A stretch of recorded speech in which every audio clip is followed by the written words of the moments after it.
Hi, welcome to my channel. This is Learning English with Ma'am Tinz. If you're new to my channel and you want to learn about grade 10 English lessons, please click subscribe.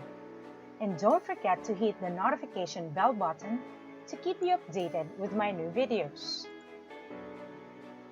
Hi grade 10 students, welcome to my class.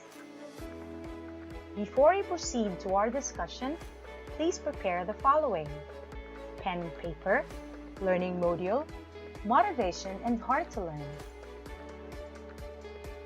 Our learning objective is to understand the different language features or devices in a persuasive writing. Our first technique is emotive language. This is the use of words that evoke emotions and make people feel a certain way. Through the use of words that appeal to the emotion, the writer can sound more convincing. This is a commonly used technique when writing headlines in newspapers or delivering speeches. For example, the sentence, "The animals are killed," could be replaced by "The animals are slaughtered." The word slaughtered is more emotive than the word killed.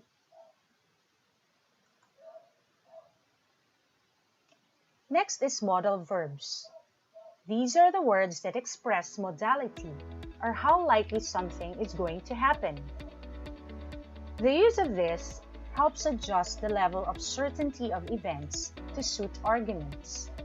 When carefully chosen, these words help improve the quality of persuasive writing.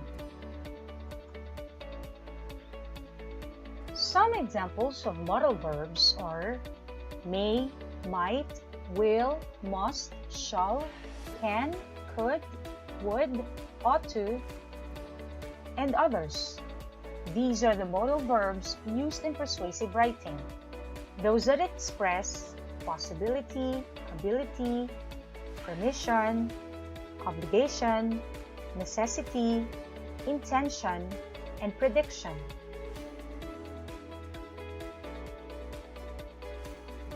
Next technique is involving the reader.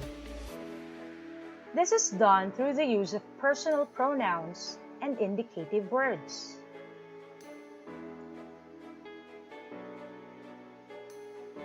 Using these words, it establishes a connection between the author and the reader. Examples of this are you, your, we, are, and it also uses the indicative word together. This way, the issue is made personal and more important to the reader. It's creating a sense of solidarity or a sense of responsibility. Example: people like you and me don't want to see this happen. So the words you and me are indicating that there is a sense of solidarity or responsibility regarding the topic or issue.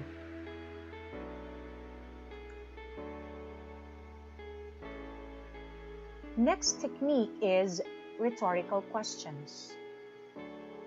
These are questions that are not supposed to be answered.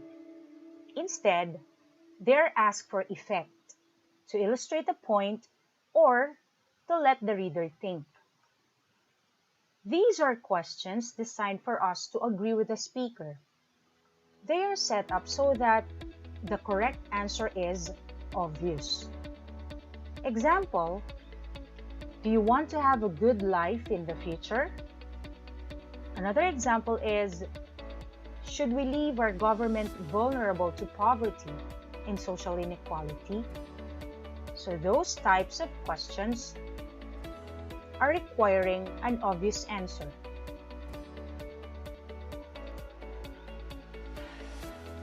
Next is using evidence. These are the use of facts, figures, or quotes from experts. These highlights the writer's authority and make the arguments presented more convincing.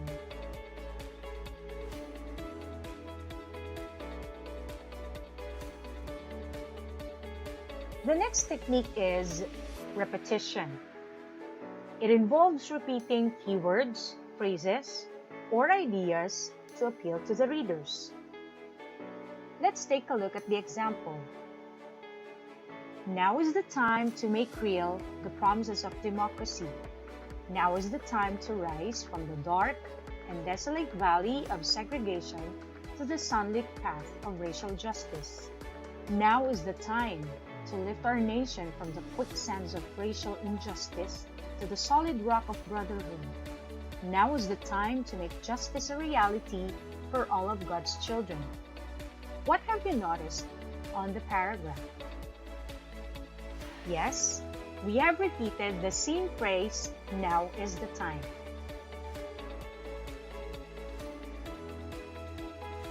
So within an ad or advocacy message, words, sounds, or images may be repeated to reinforce the main point. Another example would be, it's okay not to be okay, or time after time. Next technique is adjectives and adverbs. Using carefully selected adjectives and adverbs makes it possible for the writer to influence how the readers feel. Example, he's an eloquent speaker. The word eloquent is an adjective, which means fluent or persuasive. Another sentence, she speaks clearly. So the word clearly is an adverb. It tells the manner on how she speaks.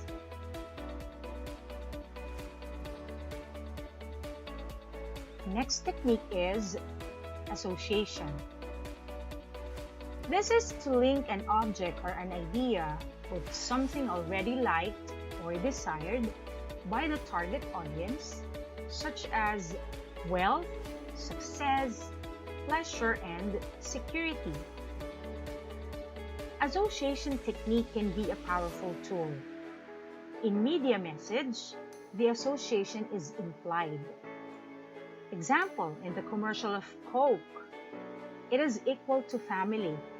So there, the soft drinks Coke is associated to family. Another is Greenwich Pizza. So that product is equal to barkada or friends. So in writing, association can be present in symbols or words used.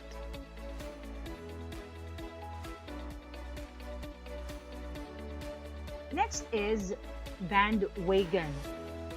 This is commonly used in advertisements. This makes the audience believe the idea that everyone is doing it, or that everyone likes something.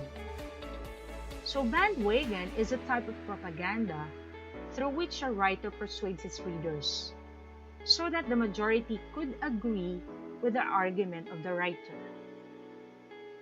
The purpose of this technique is to make the audience think and act in a way that majority follows.